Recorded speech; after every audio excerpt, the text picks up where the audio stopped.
My name is Lisa Brenner, and I used to believe the worst thing a woman could lose was her marriage. I was wrong.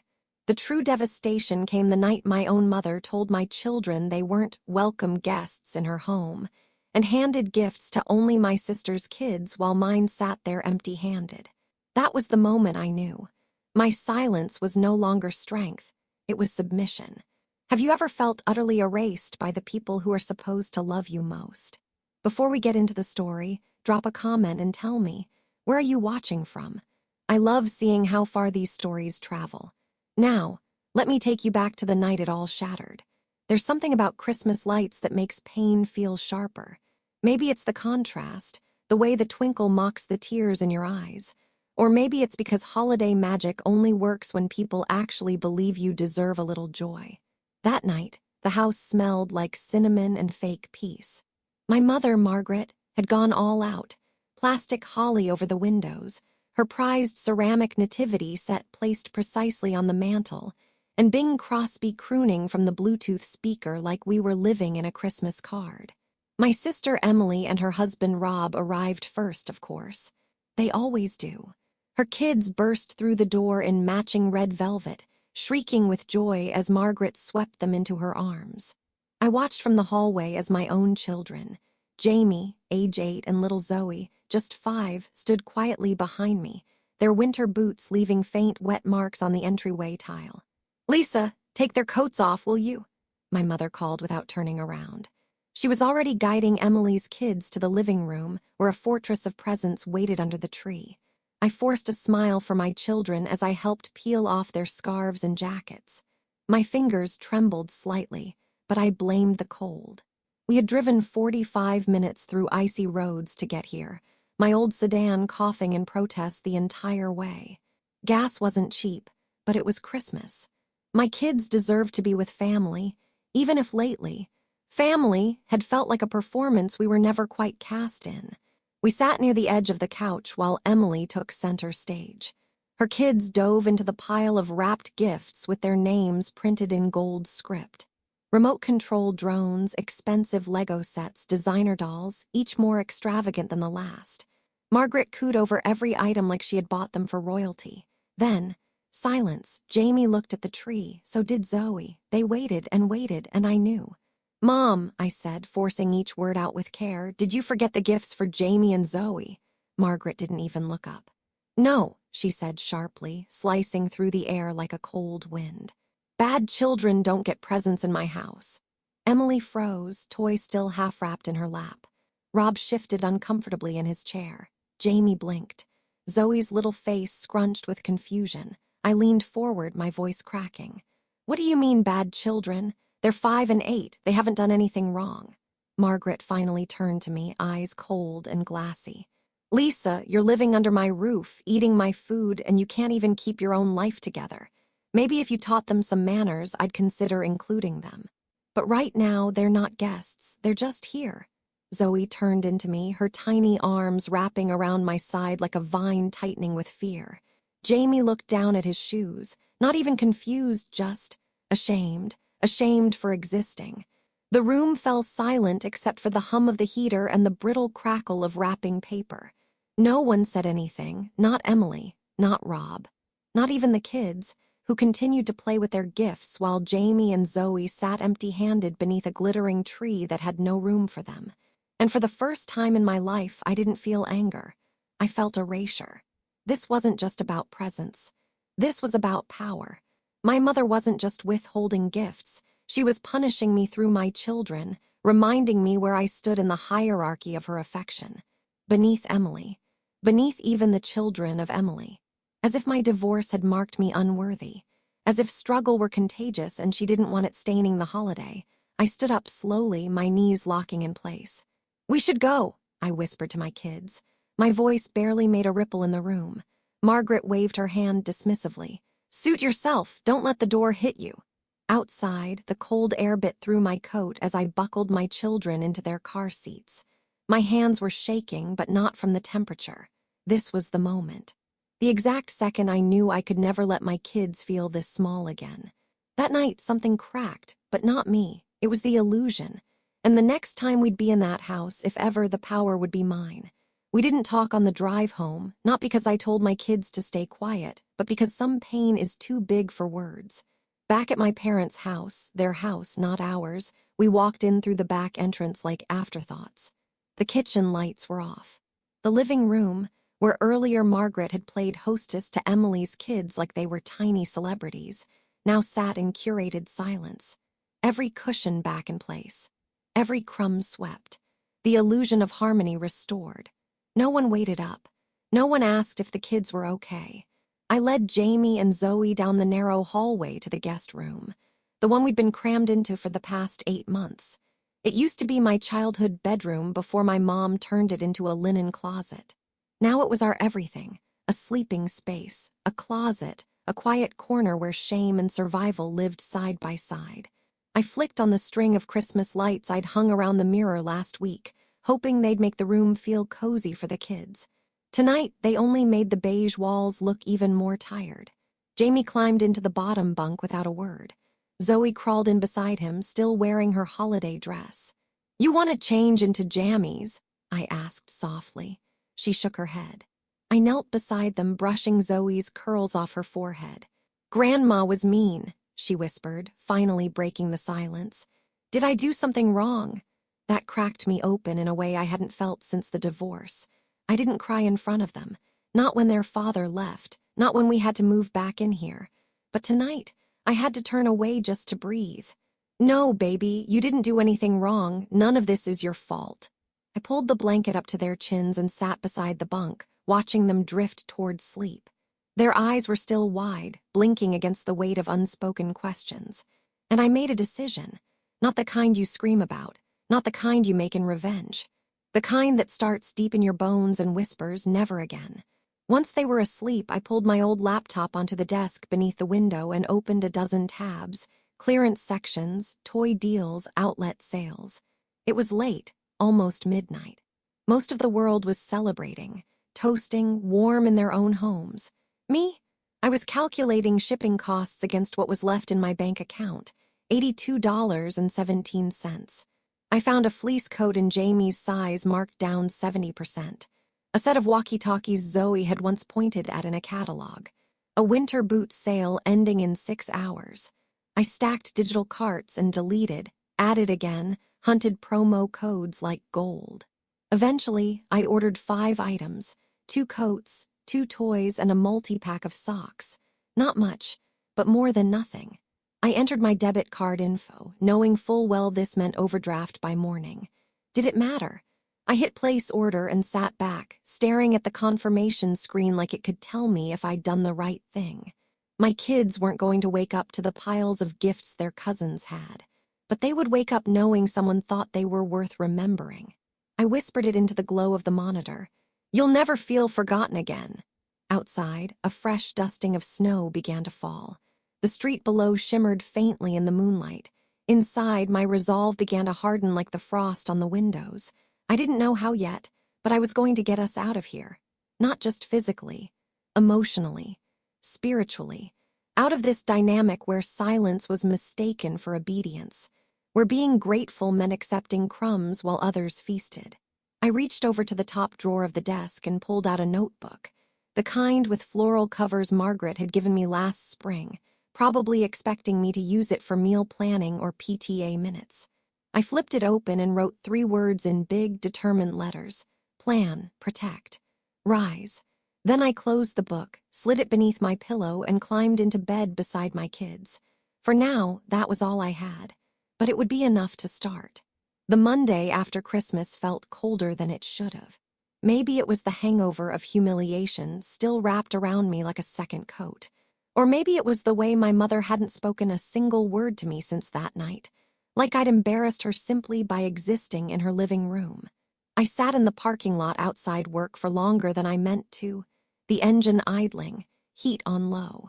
My fingers hesitated over the steering wheel as the minutes ticked by. Accounting solutions wasn't glamorous. It was a squat brick office wedged between a chiropractic clinic and a failing dry cleaner. But it was mine. My desk, my client files, my tiny coffee mug with a chipped rim. It was the one place where no one expected me to be invisible.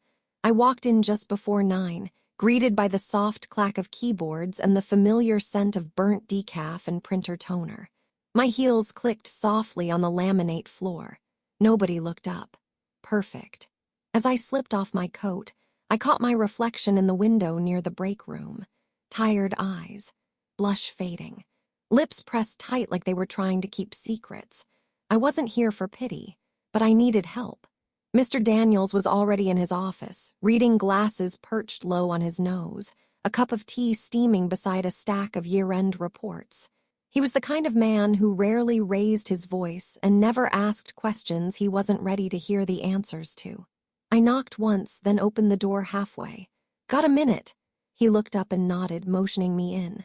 I sat across from him, the chair squeaking under my weight like it was nervous for me. "I won't take long," I said, folding my hands in my lap. "I was wondering if it might be possible to get a temporary advance on my January paycheck, just a partial one." He didn't react right away, just looked at me, not judging, not prying, just observing. "You've never asked for anything," he said finally. "I know," I swallowed. "I wouldn't if it wasn't important." I didn't explain what had happened. I didn't tell him about the Christmas Eve scene or the look on Jamie's face when the present skipped over him like he was a stain on the carpet. I didn't talk about my mother's voice, sharp and cold, or the way Zoe had cried silently into her pillow until she drifted off to sleep. I just said, "It's for the kids. I'm short this month, but I'll make it up." Mr. Daniels leaned back in his chair, his fingers steepled beneath his chin. "I've seen the hours you put in," he said, "and the way you handle our clients, especially the difficult ones." I nodded, not sure what to say. He reached into a drawer, pulled out a form, and slid it across the desk. "Fill this out. I'll approve it today. You'll have the deposit by end of business." I blinked. "Thank you." His expression softened.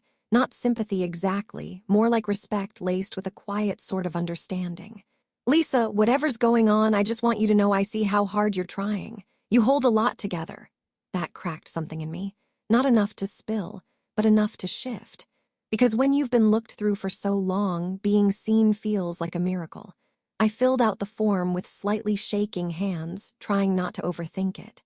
On the way back to my desk, I passed the office kitchen and saw someone had left a tray of leftover cookies from the holiday party I missed. I grabbed one, even though it was stale and a little crumbly, and for the first time in days, I didn't feel like an outsider.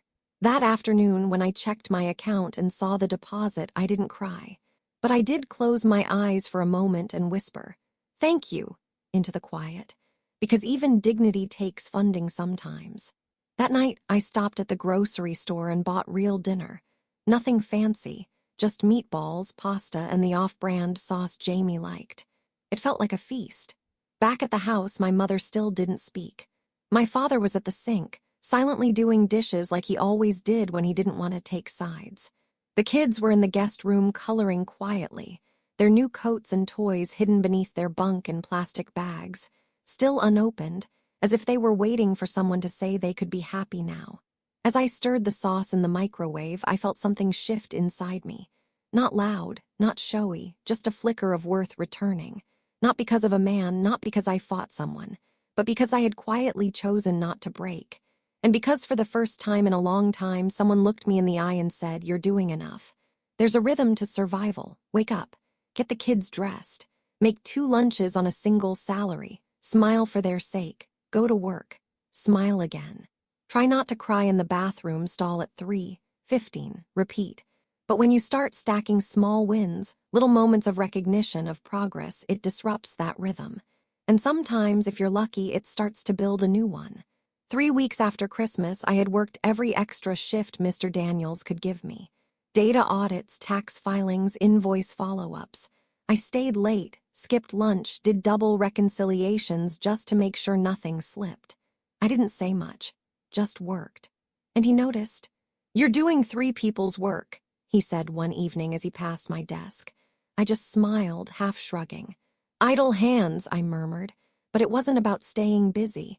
It was about building something brick by brick, hour by hour. I was proving something to myself, that I wasn't broken, that I could still rise. That evening, we were the last 2 in the office. The hum of the fluorescent lights was the only sound left besides the occasional keystroke. I was printing quarterly reports when Mr. Daniels poked his head out from his office. "You heading out soon?" he asked. "Yeah, just wrapping up this last batch." He nodded, glanced out the front windows, then added, "It's coming down hard out there. Snow's already thick on the highway. Can I offer you a ride?" I hesitated. Not because I didn't trust him. He had never been anything but respectful, but because letting someone help me still felt exposed. Still, the thought of navigating icy roads in my beat-up car with bald tires made the decision for me. "That'd be great, actually. Thank you." We didn't talk much on the way home. He drove a quiet, clean sedan that smelled faintly of cedar wood. His hands on the steering wheel were steady, his eyes fixed calmly on the road. The kind of calm that didn't need to announce itself. "Your kids," he said finally, as we neared the turn to my parents' street. "They doing okay?" I looked out the window at the blur of trees and snow. "They're resilient," I said. "More than they should have to be." He nodded, not pushing. "But they deserve better," I added quietly, "and I'm going to give them that." He didn't say anything for a moment, just pulled to a gentle stop in front of the house. The porch light flickered once before steadying. Before I opened the door, he turned toward me slightly. "You're the strongest woman I know." I blinked. It wasn't flirtatious. It wasn't pity. It was a statement, quiet, certain, and somehow it pierced deeper than any grand gesture could have. "Thank you," I said, voice barely audible. "See you tomorrow." "Yeah, first thing." I stepped out into the snow, his words echoing behind me. Strongest woman I know. It stayed with me as I slipped off my boots inside, kissed the kids goodnight, and stood in the mirror brushing my hair, seeing someone different than the woman who had stood there on Christmas Eve. For the first time in years, I didn't just feel like a mother or a daughter or a woman climbing out of someone else's shadow. I felt like me.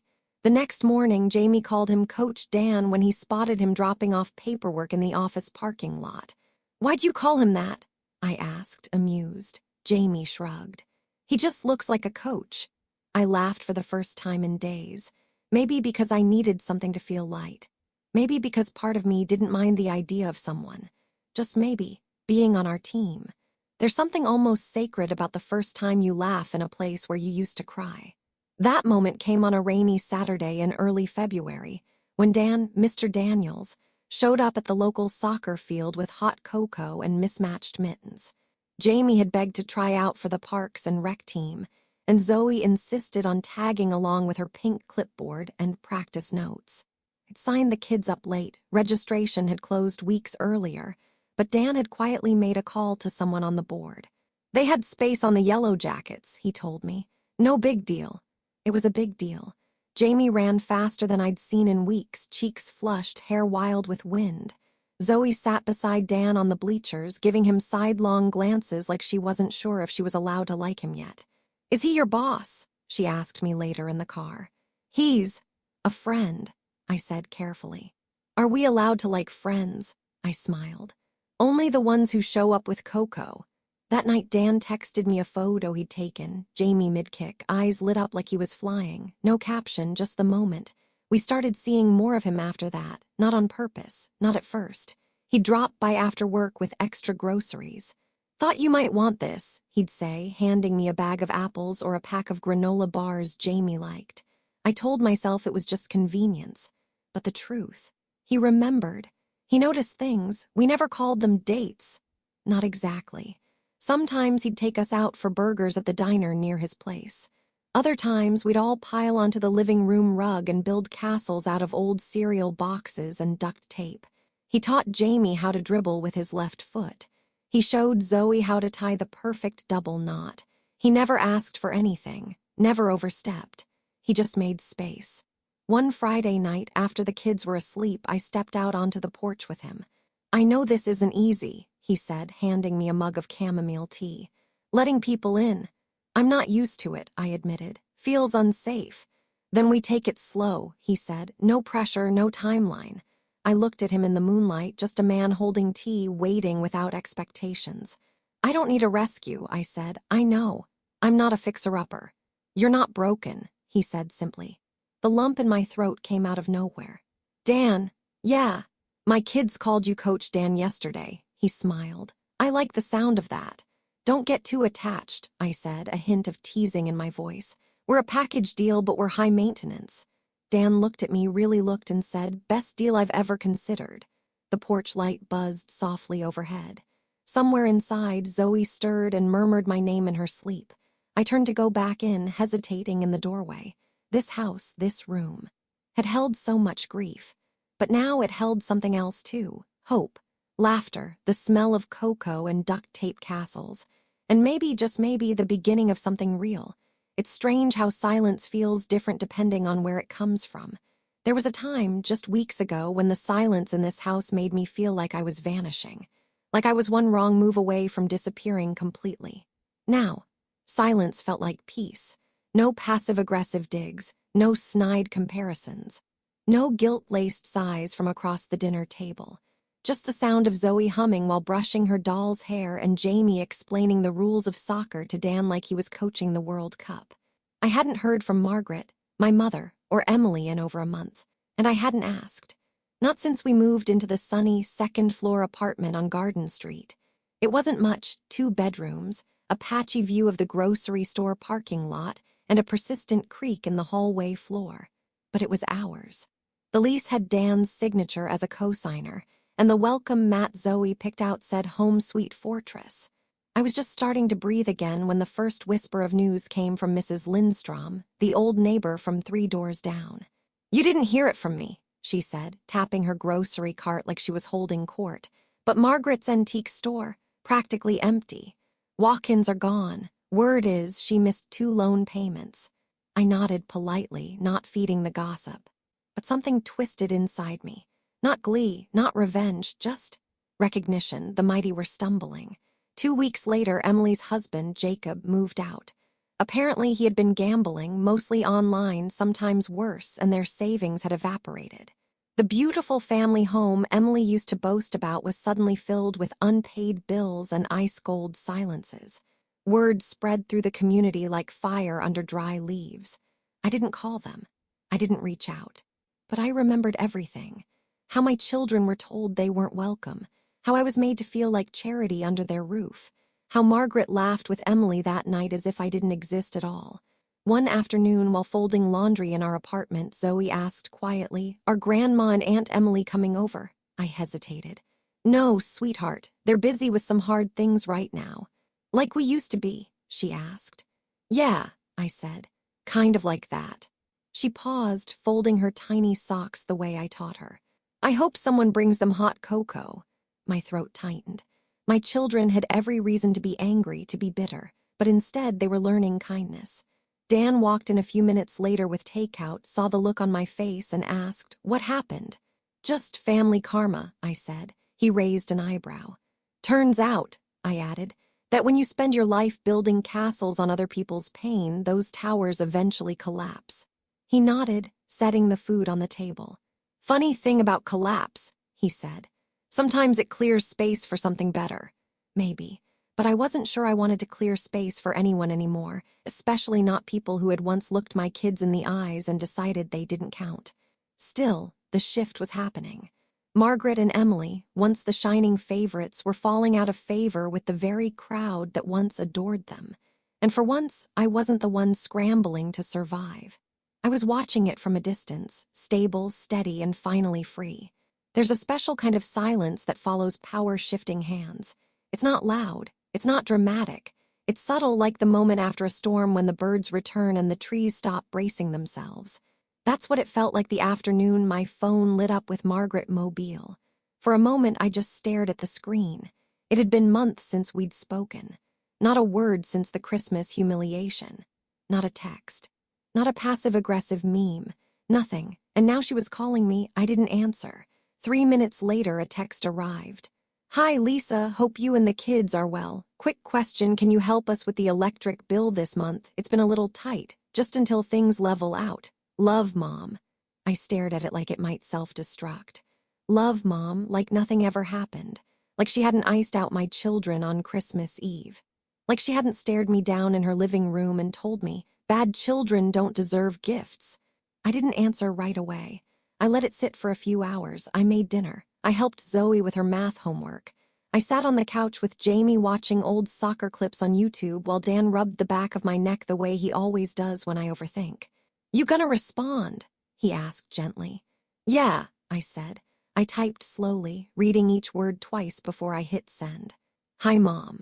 I'm not in a position to rescue anyone right now. Hope you understand. Take care." No anger, no explanation, just the truth. 3 dots appeared, then disappeared, then appeared again. Finally, she replied, "I see. I just thought maybe you'd remember how we helped you when you needed it." I laughed out loud, not because it was funny, because it was so perfectly, predictably her. Dan looked over. "What?" "She's rewriting history in real time." He didn't respond, just squeezed my knee and let me sit in it. I didn't text back. I didn't owe her a debate. Saying no felt strange, powerful, quietly holy. The next day, I found out from the electric company Dan had some connections that Margaret was already 2 months behind. If it wasn't paid soon, disconnection was imminent. And for a second, I wavered, because I remembered how it felt to be cold. Put your kids to bed with extra socks and wish your pride could keep them warm. But then I remembered how my kids looked at me that night, how they twisted their faces into fake smiles just to survive a room where they weren't wanted. I couldn't forget that. And I wouldn't. Emily called next. From a number I didn't recognize. Her voicemail was short, tired.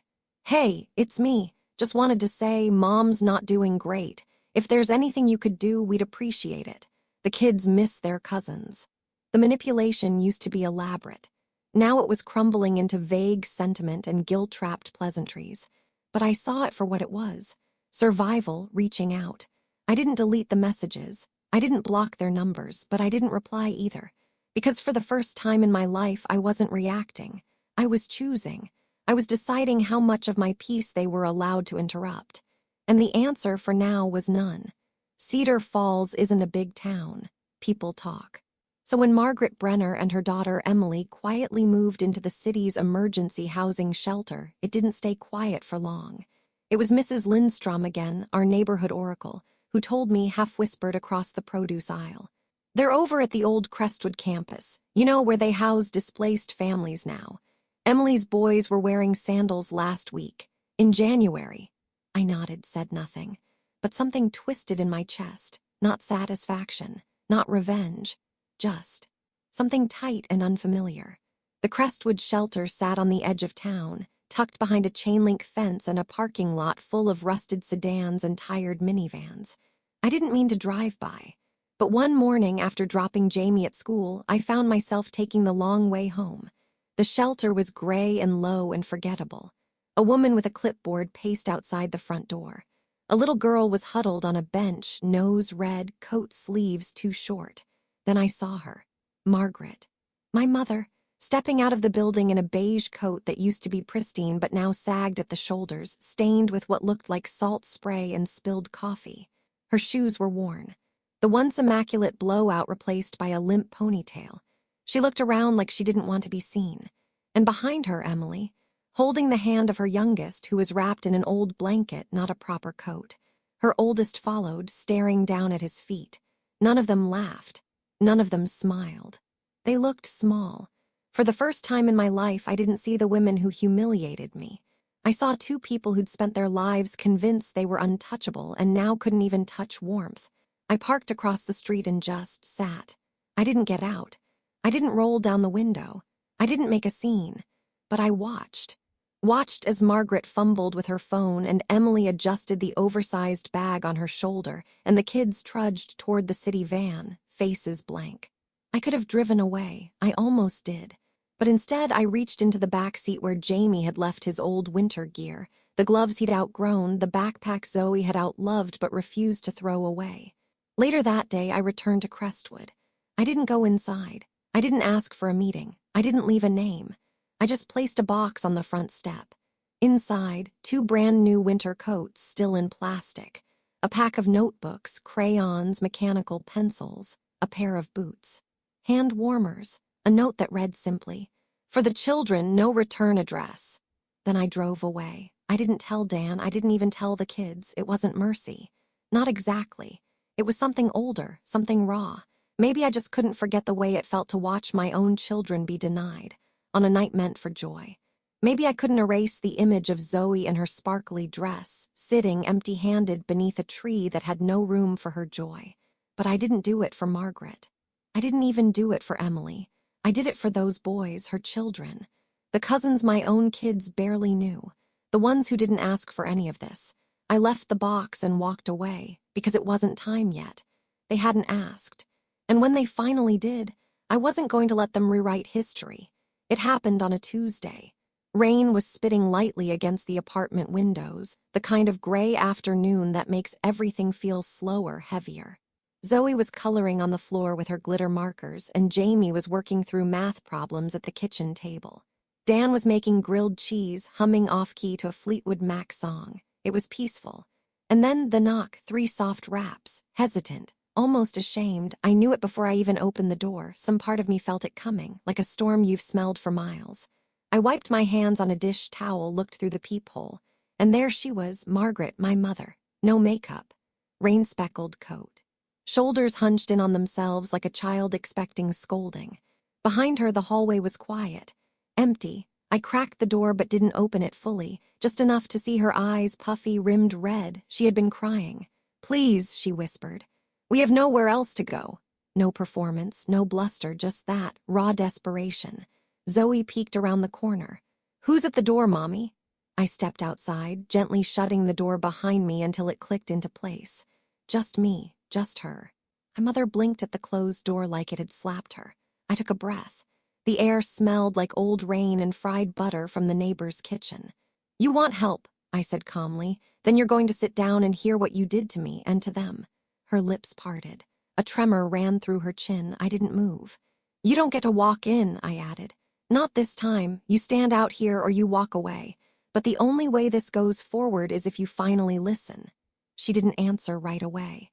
Just stood there, Margaret, the woman who once made me feel like a guest in my own childhood, sagging under the weight of something I had never seen in her before, regret.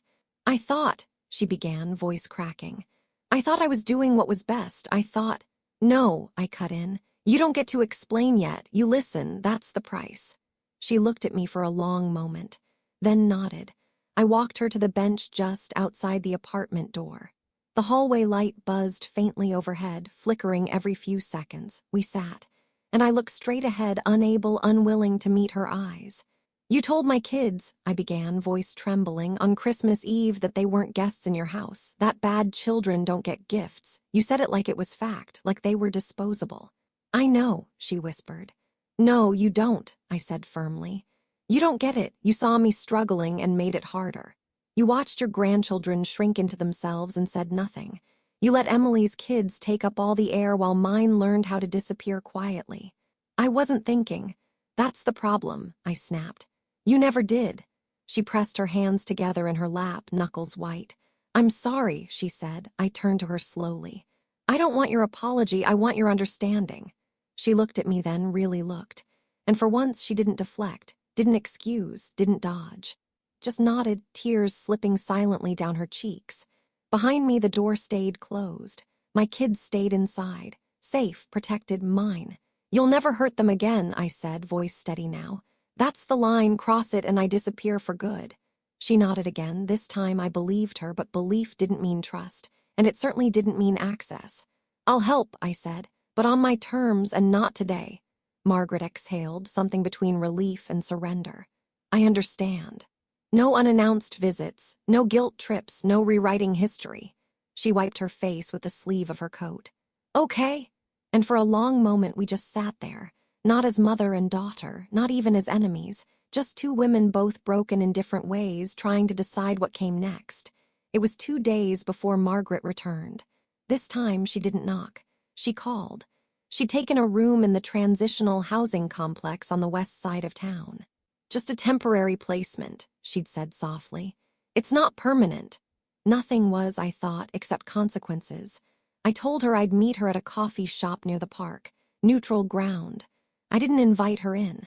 I arrived 10 minutes early, ordered a peppermint tea, and chose the table near the window, where I could see the door, where I could leave if I had to. She came in wearing the same coat, a bit cleaner now, hair pulled back tight like she was trying to hold herself together. She sat across from me. "Thank you for coming," she said. I nodded but said nothing. A silence stretched between us, not uncomfortable but dense. Years lived in that silence. "You said I had to hear it," she said. "So I'm here." I looked at her, the woman who raised me, who taught me how to fold towels just right and how to stay small enough not to bother anyone. And I spoke. "You made me believe love was conditional," I began. "You praised Emily like she was the sun and I was the shadow. When I succeeded, you questioned it. When I failed, you confirmed it." She flinched. "You called me dramatic when I cried, lazy when I was tired, ungrateful when I asked for fairness. And when I became a mother, your granddaughter's mother, you still saw me as nothing more than a burden to tolerate." "I didn't mean," she began. I raised a hand. "I'm not done." She fell silent. "You let my children feel invisible. You punished them for my choices. You weaponized generosity, withheld kindness, and called it discipline. You made them think there was something wrong with them for being mine." Tears began falling silently down her cheeks. I kept going. "You invited me to stay in your house but made it clear I wasn't wanted. Every time I crossed that threshold, I left a piece of myself behind just to survive it, until there was nothing left but duty and shame." "I thought I was helping you become stronger," she whispered. "No," I said.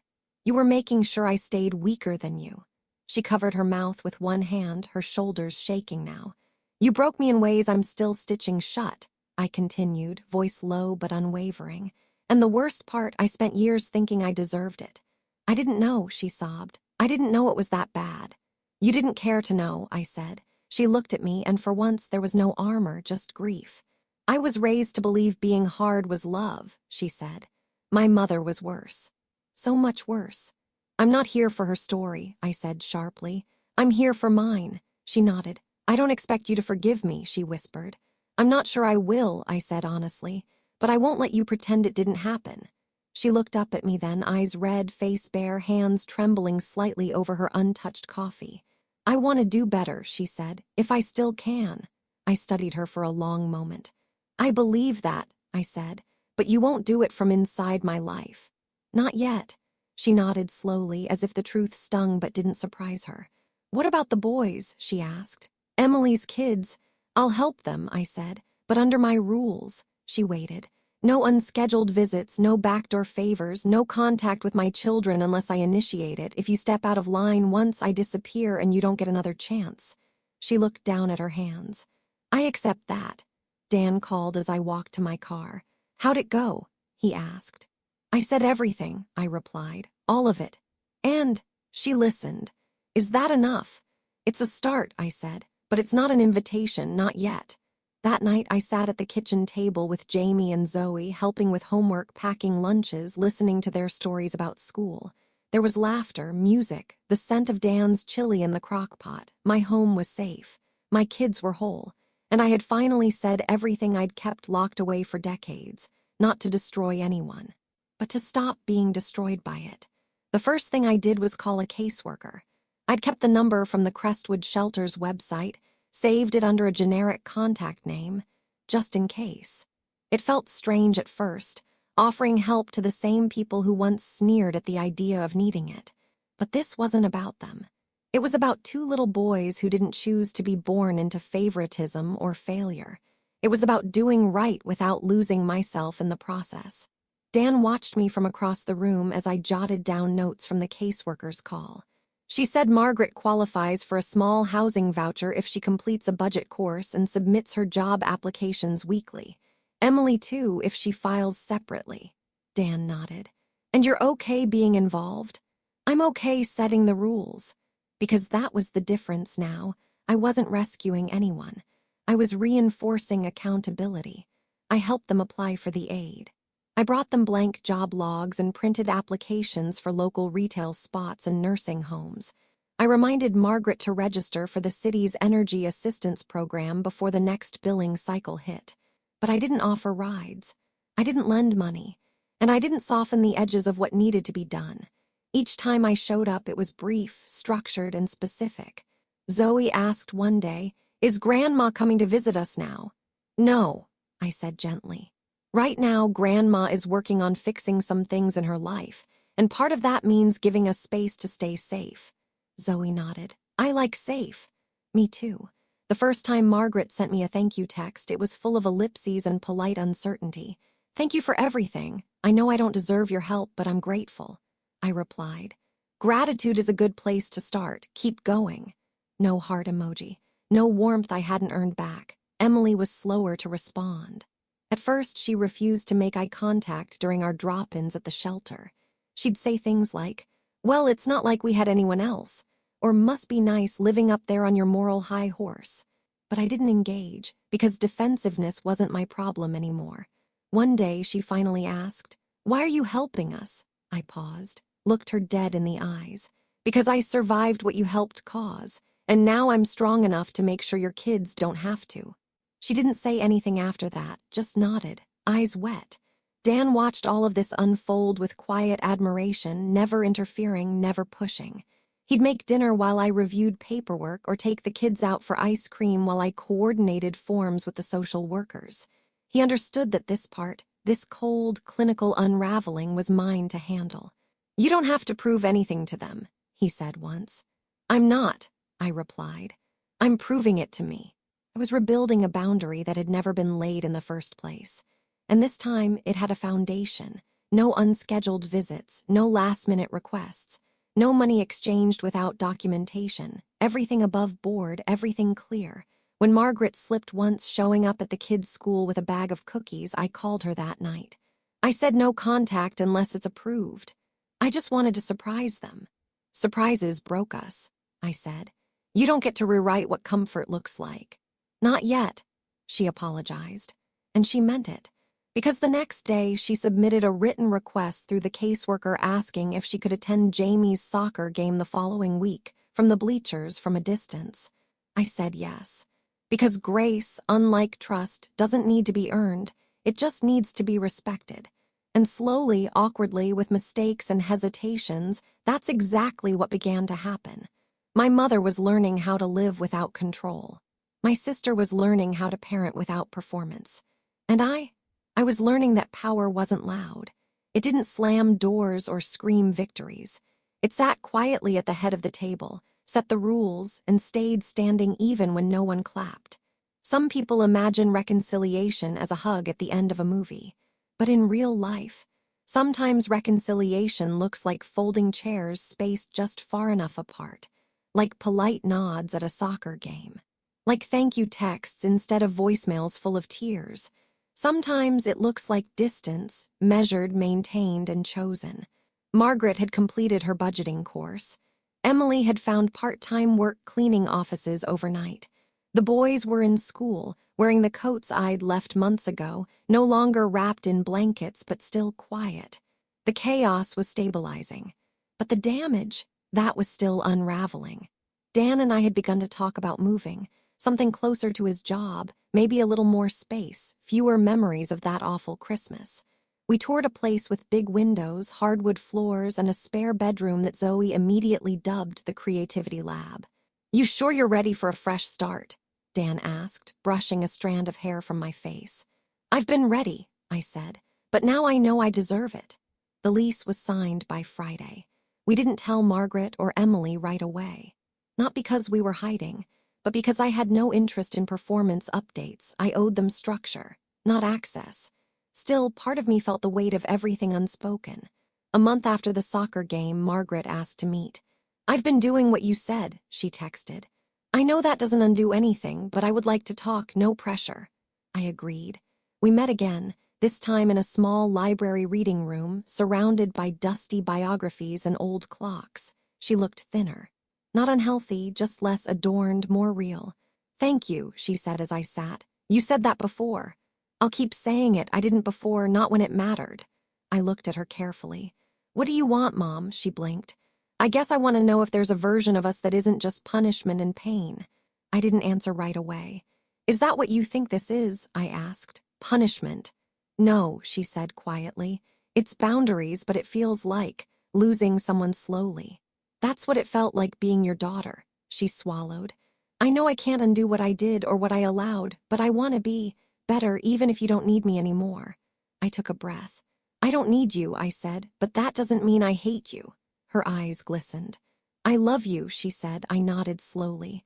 I'm learning how to love myself, I replied. That comes first. We didn't hug. There were no violins swelling in the background. But as I stood to leave, I looked back and said, there's a seat for you at Zoe's birthday party next month. You'll be expected to stay in your lane, but the seat is yours. She covered her mouth with one hand, said nothing, and that was enough. I told Emily through the caseworker Zoe's party would be small at the community park. If the boys wanted to come, they'd be welcome. But there would be rules, supervision, and no drama. The day of the party was bright. Balloons fluttered in the breeze. Zoe wore a glittery cape. Jamie helped Dan grill hot dogs like it was his one job in life. Margaret showed up on time with a small wrapped gift and a nervous smile. She stayed quiet, helped clean up plates, and left before sunset. No speeches, no scenes. Emily sent the boys with a neighbor. She didn't come herself. That, too, felt like growth. That night, after the kids were asleep, Dan and I sat on the couch in our new place, holding mugs of cocoa and listening to the distant hum of traffic. You okay? He asked. Better than okay, I said. We made it. He smiled. You did it.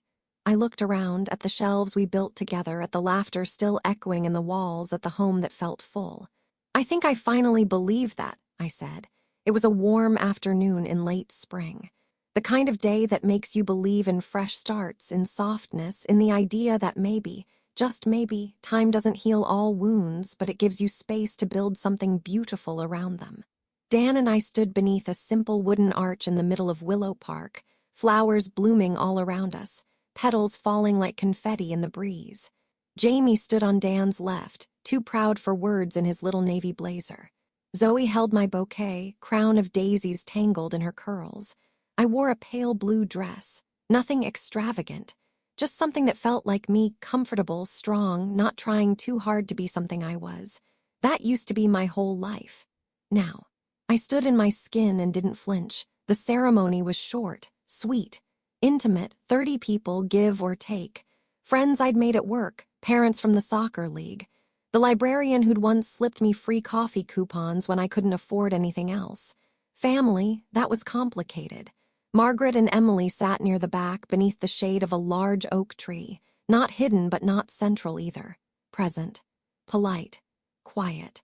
Zoe had helped me draw a chalk line the night before, a literal boundary along the grass between where the family sat and where the celebration unfolded.